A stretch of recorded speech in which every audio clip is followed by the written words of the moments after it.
ये वीडियो केवल और केवल मनोरंजन के उद्देश्य से बनाया गया है। सभी पात्र काल्पनिक हैं। वास्तविक व्यक्तियों, जीवित या मृत या वास्तविक घटनाओं से कोई समानता विशुद्ध रूप से संयोग है। किसी भी व्यक्ति, धर्म या जाति को ठेस पहुंचाने की मंशा नहीं है। सदाबहार सच्ची कहानी सेंटर पर आप सभी का स्वागत है।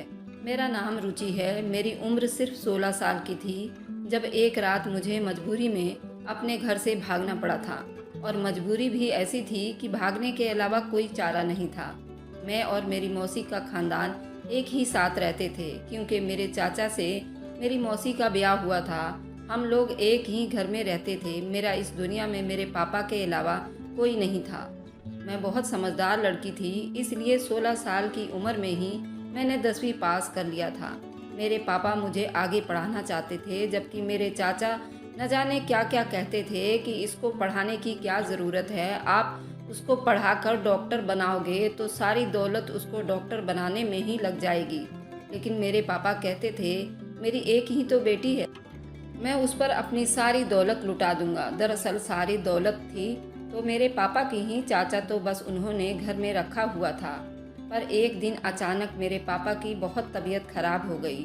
मैं उनको डॉक्टर के पास ले जाना चाहती थी, पर चाचा ने कहा कि उनको थोड़ा सा चीनी ला दो और पानी ला दो, वह ठीक हो जाएंगे। मेरे पापा का ब्लड प्रेशर बहुत हाई था, वह दिल के भी मरीज थे।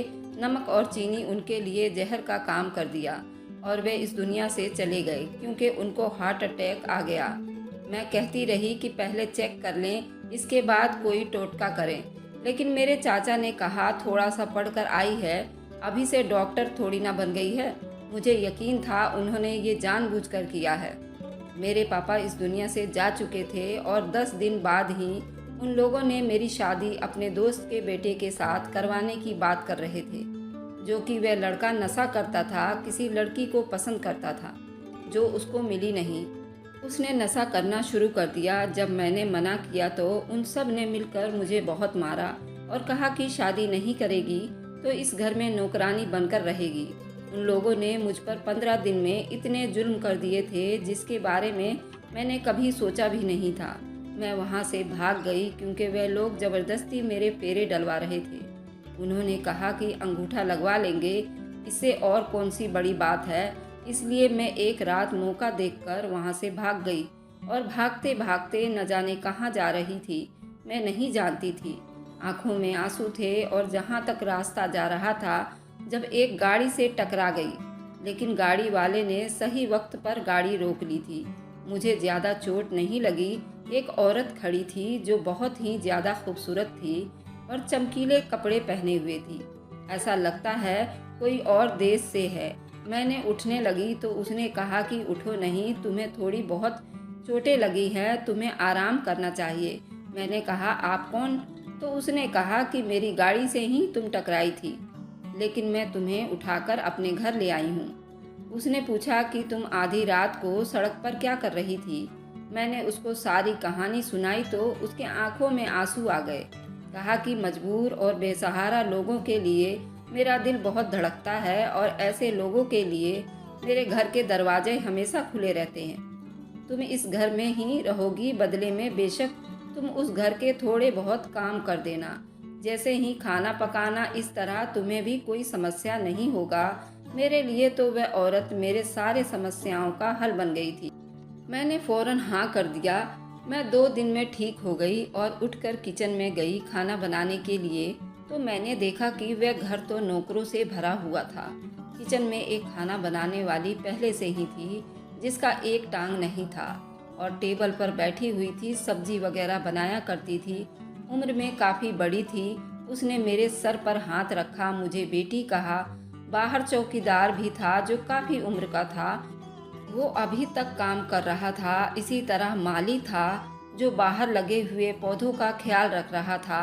2 नौकर थे जिसमें से एक के चेहरे पर कोई टाइप दाना बीमारी थी और दूसरा बहुत ही ज़्यादा कमज़ोर था। दोनों भाई लगते थे। वे इस बड़े से महल जैसे घर को अकेले ही साफ किया करते थे और एक लड़का रखा गया था जिसका काम बाहर से सौदा वगैरह लाना था। थोड़ा जवान था। वह कुल मिलाकर 7 लोग थे और 8वीं मैं थी। लेकिन इस घर में तो सिर्फ एक ही औरत रहती थी, यानी उस घर में घर वाले से ज़्यादा नौकर रहते थे। उन्होंने पूछा कि तुम कहाँ से आई हो? तो मैंने उनको भी अपनी कहानी सुनाई।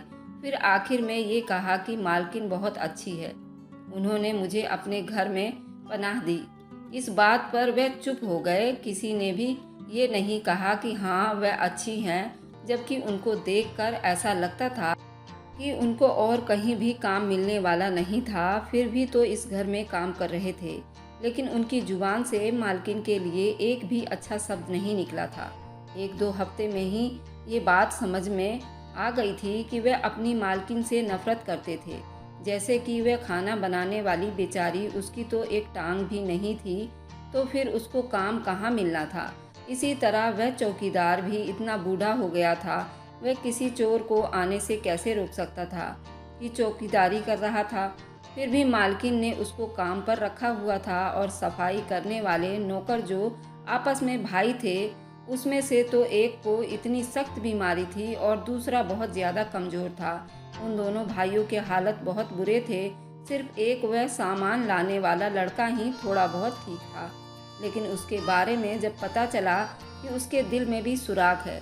ये सारे लोग तो बहुत ही ज़्यादा गरीब थे, उनको चुपचाप यहाँ पर काम करना चाहिए था और मालकिन का धन्यवाद करना चाहिए था। आज जैसे ही शाम हुई तो मालकिन ने मुझे कहा कि चाय बना दो। मैं चाय बनाकर उनके कमरे में चली गई। फिर उन्होंने मुझे कहा कि मेरे पाँव दबा दो। मैं खुशी खुशी उनके पाँव दबाने के लिए बैठ गई। जिसने आपके लिए इतना कुछ किया हो तो आपका भी तो कुछ फर्ज बनता है, बदले में कुछ ना कुछ करना चाहिए। और मैं उनके लिए ज़्यादा कुछ नहीं कर सकती थी, उनकी सेवा करके ही उनका एहसान उतार सकती थी। इसलिए मैंने उनको ये बात कह दी कि आपके सारे नौकर बड़े ही एहसान फरामोश हैं। उन्होंने कहा कि क्या बात है, ऐसा क्यों कह रही हो? मैंने कहा कि वे लोग आपकी कभी कोई तारीफ़ नहीं करते, जबकि आपने उनको काम पर रखा हुआ है। उन्होंने कहा कि अच्छा तो ऐसा है। मैंने कहा कि हाँ बिल्कुल, अगर मैं आपकी तारीफ़ करूं तो वह चुप हो जाते हैं और कहते हैं कि ज़्यादा तारीफ़ करने की ज़रूरत नहीं है। अभी तुम नई नई हो ना, इसलिए ऐसा सोच रही हो। जब तुम्हारे सर पर पड़ेगी, जब पता चलेगा। मुझे उनके चेहरे से लगा मालकिन किसी सोच में पड़ गई थी। उन्होंने कहा कि ठीक है, तुम चली जाओ और जाकर आराम करो। मैं अपने कमरे में चली गई। यहाँ पर रहने के लिए सबको अलग अलग कमरे मिले हुए थे। ये भी कोई छोटी बात नहीं थी। मालकिन ने भी मुझे तनख्वाह देने की बात कर रही थी। मालकिन बहुत अच्छी थी। मैंने कहा कि मुझे तनख्वाह की कोई ज़रूरत नहीं है, मैं बस यहाँ पर रहने लगी। और मालकिन मुझे भी तनख्वाह दे रही थी और मेरे पैसे खर्च नहीं हो रहे थे। मैं उन पैसों को जमा कर रही थी। सुबह हुई तो मेरी आँख चीखने चिल्लाने की आवाज़ पर खुली। मैं हैरान रह गई, ये सब कुछ क्या है? या किसी ने कोई टीवी ऑन कर रखा है? लेकिन आवाज़ें तो घर के अंदर से ही आ रही थी और सारे लोग ही चीख चिल्ला रहे थे। जब मैं अंदर आई तो सामने का मंजर देखकर हैरान रह गई। वे सारे नौकर बुरी तरह से दर्द से चिल्ला रहे थे, अपनी कमर पर हाथ रख के आहिस्ता आहिस्ता बाहर जा रहे थे। और मालकिन के हाथ में एक हंटर था। वह बहुत थकी हुई लग रही थी। जब मैंने उनको देखा तो मैं घबरा गई। उन्होंने कहा कि मेरे लिए शरबत बना दो और मेरे कमरे में ले आना। मेरे आने से पहले मालकिन उन सबको हंटर से मार रही थी। मुझे तो ये सब कुछ बहुत अजीब लग रहा था। मेरे तो पाँव से जान ही निकल गई। मैंने शरबत बनाया और उनको दे दिया। उसके बाद जब मैं वापस आई तो वे सब लोग बहुत ही ज़्यादा थके हुए और दर्द में लग रहे थे।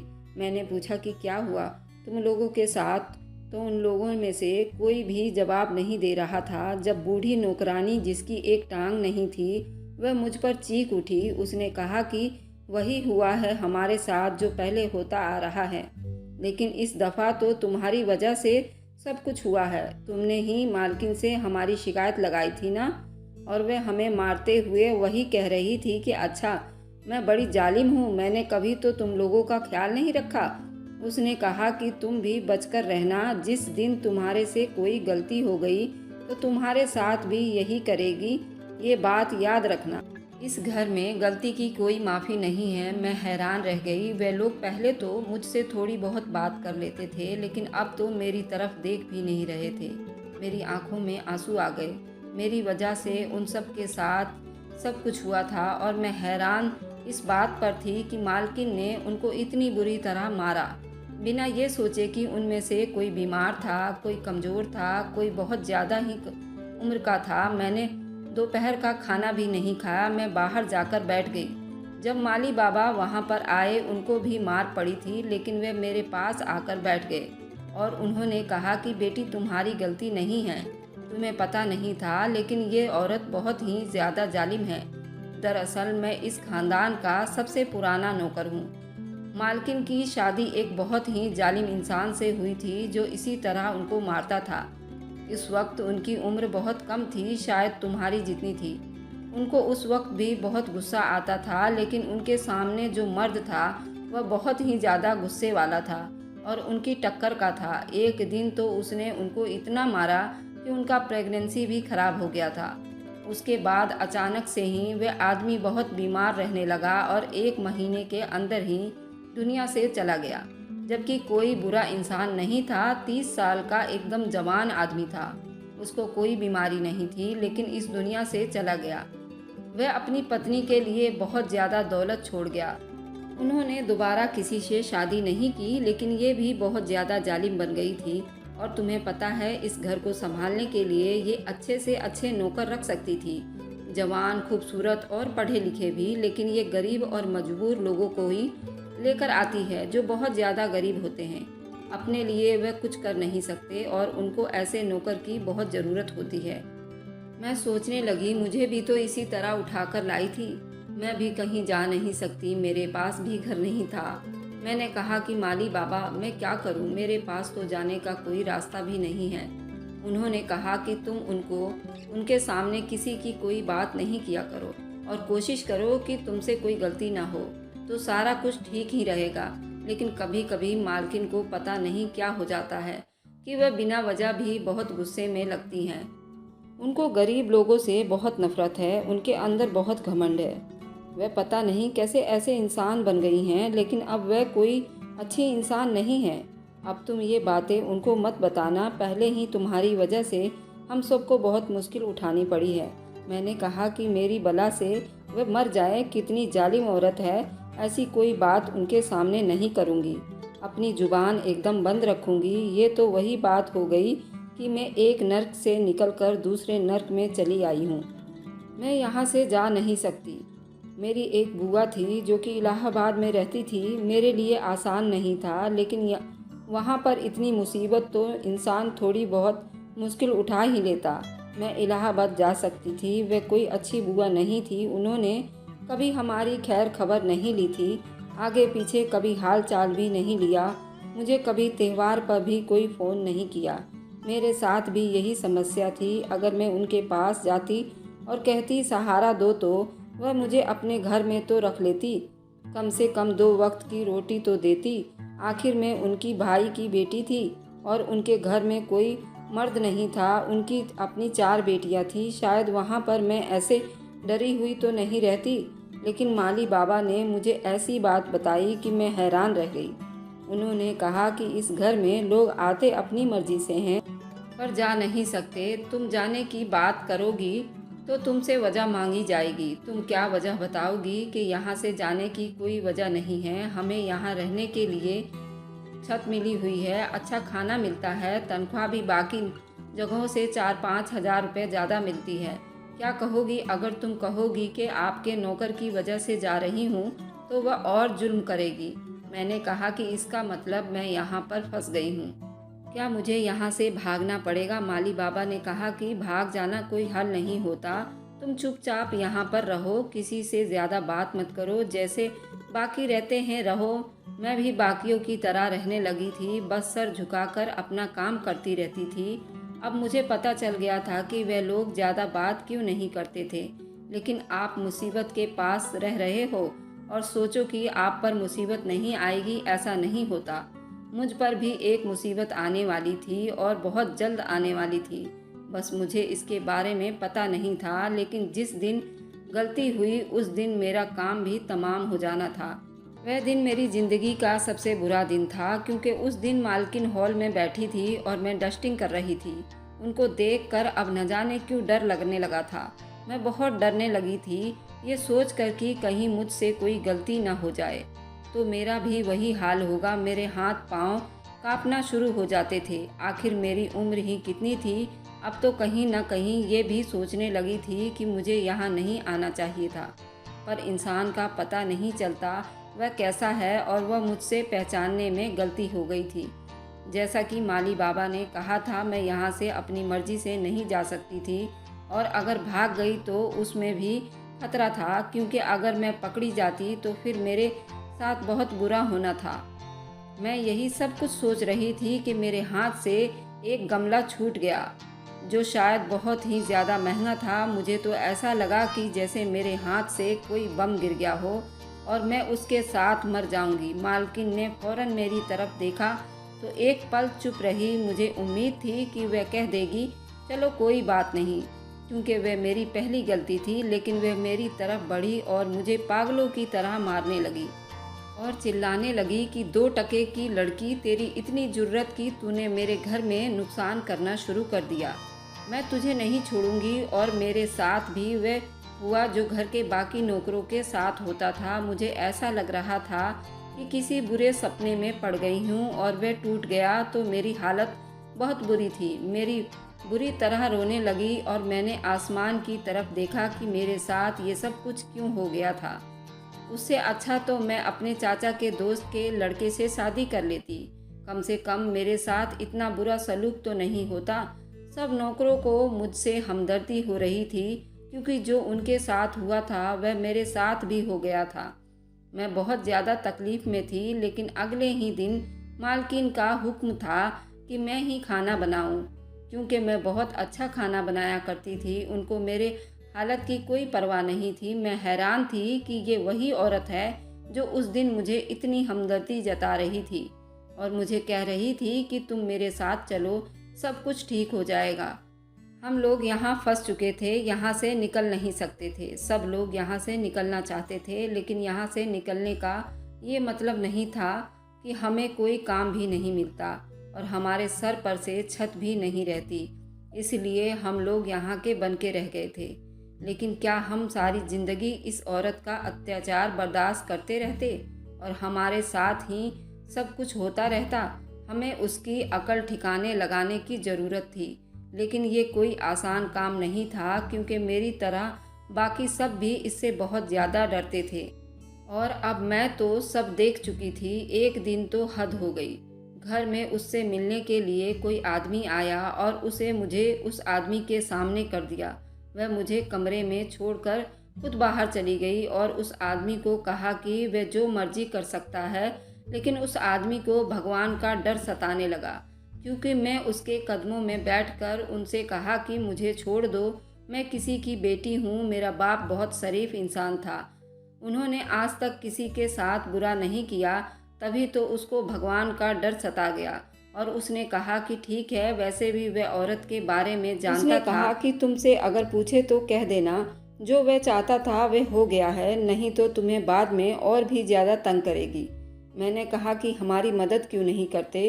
तो उसने कहा कि मैं तुम लोगों का मदद नहीं कर सकता, क्योंकि वह एक पावरफुल लेडी थी। उसका समाज में बहुत बड़े बड़े लोगों के साथ जान पहचान था, इसलिए सब उससे डरते थे। कोई बाहर का बंदा हमारी मदद नहीं कर सकता था। जो भी करना था हमने खुद ही करना था। मैंने जब ये बात बाकियों से कहा तो उनका कहना था कि नहीं, हम ऐसा कुछ भी नहीं करेंगे। ये औरत बहुत ही खतरनाक है, ये हम सबको जान से मार डालेगी। अगर हम यहाँ से निकल जाएं तो कहाँ जाएंगे? भूख के मारे मर जाएंगे। ना हमें कोई नौकरी देगा और ना ही हमारे सर पर छत रहेगी। यहाँ तो खाना मिलता है, लेकिन किसी तरह मिल ही जाता है। ये तो सब ये जानते थे जो भी हो रहा था वह ठीक नहीं था, लेकिन ये लोग कुछ भी करना नहीं चाहते थे। बहुत डरे हुए थे। ये गरीब थे, आगे पीछे कोई भी नहीं था, लेकिन मैंने सोच लिया था कि कुछ ना कुछ करना ही पड़ेगा। एक दफ़ा ऐसा हुआ कि गलती एक इंसान की थी और सज़ा सबको मिली। इस बार तो हम लोगों को ज़्यादा अफसोस हुआ, क्योंकि हमारी गलती नहीं थी, लेकिन हमें सज़ा मिली थी। कभी कभी कुछ काम करना बहुत आसान होता है, लेकिन हम इतने डरे हुए होते हैं कि हम अपने लिए उस काम को बहुत मुश्किल समझ लेते हैं। जो लड़का बाहर से सामान लेकर आता था, मैंने उससे कहा कि वह नींद की दवाई लेकर आए और खाना मैं बनाती थी, मैंने वह दवाई खाने में मिला दी। लेकिन जब वह गहरी नींद में सो गई तो हमने उसे उठाकर एक कमरे में बंद कर दिया, जिसमें से सारा सामान बाहर निकाल दिया था और उस कमरे से आवाज़ भी बाहर नहीं जाती थी। हमने उसके मोबाइल भी ऑफ कर दी और मैंने लोगों को उसके नंबर से मैसेज कर दिया कि कुछ दिन के लिए बाहर दुबई जा रही है और किसी से बात नहीं हो पाएगी। मैंने स्टेटस लगा दिया था कि ये बात सबको पहुंच जाए। जब उसकी आंख खुली तो कमरे में बिल्कुल अकेली थी, बाहर नहीं निकल सकती थी। हमने उसको रुलाने के लिए 3 दिन तक कुछ नहीं दिया। तीसरे दिन हमने उसको सिर्फ पानी दिया। इसी तरह चिल्ला रही थी। हमने उसको कहा कि तुमने जो हमारे साथ किया है ये उसकी सज़ा है। तुम्हें क्या लगता है कि तुम जुल्म करती रहोगी और हम बर्दाश्त करते रहते? अब ये तुम्हारी औकात सिर्फ इतनी है कि तुम अब खाने और पानी के लिए हमारी मोहताज रहोगी। उसके लिए यही बात बहुत बड़ी सज़ा थी, क्योंकि उसमें सारी ज़िंदगी बड़ी शहंशाही में गुजारी थी। उसके नौकर ही उसके सामने खड़े हो गए थे और उस पर जुल्म कर रहे थे। हमने उसको बिल्कुल भी नहीं मारा। उसके लिए यही सज़ा काफ़ी थी। भूखी प्यासी रहेगी, गंदे कपड़ों में रहे, उसे नहाने के लिए पानी ना मिले और खाने के लिए खाना ना मिले, उसके लिए यही काफ़ी था। पहले तो अपनी अकड़ से हटती नहीं थी, कहती थी कि मुझे बाहर आने दो, फिर देखूं मैं तुम्हारा क्या हाल करती हूँ। पर इंसान ये समझना भूल जाता है कि ज़िंदगी सबसे ज़रूरी चीज़ घर और गाड़ी दौलत नहीं होती, अपनी मर्ज़ी से आना जाना नहीं होता, लेकिन जीने के लिए सबसे ज़रूरी चीज़ होती है पानी और खाना। वह अगर जैसी भी थी, इंसान थी, उसको भी जीने के लिए ये सब चाहिए था। हमने उसको उन चीज़ों से दूर कर दिया तो फिर वह एक गिलास पानी के लिए और एक आधी रोटी के लिए भी कुछ भी करने को तैयार हो गई थी। लेकिन हम इतने बेवकूफ़ भी नहीं थे, उसको माफ़ कर देते और फिर उसको मौका देते कि हमें वह दोबारा तंग कर सकती थी। जब वह अपने गुनाह कबूल कर चुकी तो उसके बाद हमने पुलिस को बुलाया। उसके बाद हम सब ने गवाही दिया कि इसने हमें यहाँ पर कैद कर रखा था और हम पर जुल्म करती थी। उसके बाद हमने उसके घर से इतनी दौलत उठा ली थी, क्योंकि हमें पता था कि पुलिस के चंगुल से भी जल्दी निकल जाएगी। हम सब ने अपना अपना हिस्सा लिया और पैसा लिया कि हर कोई अपना कारोबार बनाकर बैठ सकता था। सब लोग अपने अपने रास्ते चले गए। सब ने मेरा धन्यवाद किया कि तुमने हमारी साहस और हिम्मत बढ़ाया और इस जालिम औरत से बचाया, नहीं तो हम सारी ज़िंदगी उसका जुल्म बर्दाश्त करते रहते। और वे लड़का जो सामान लाया करता था, जिसकी उम्र 30 साल थी और उसका नाम पंकज था, मैंने उसके साथ शादी कर ली। आज हम दोनों एक साथ ही रहते हैं और खुश हैं और हमें पता है कि हम दोनों इस मुसीबत से बच गए हैं, इसलिए एक दूसरे की इज्जत करते हैं और एक दूसरे के साथ खुश रहते हैं। शायद यही हमारी किस्मत में लिखा था। मुझे अपनी ज़िंदगी से कोई शिकायत नहीं है। तो कैसी लगी इमोशनल स्टोरी कमेंट में ज़रूर बताइएगा। जब तक के लिए thanks for watching, like and subscribe, bye bye.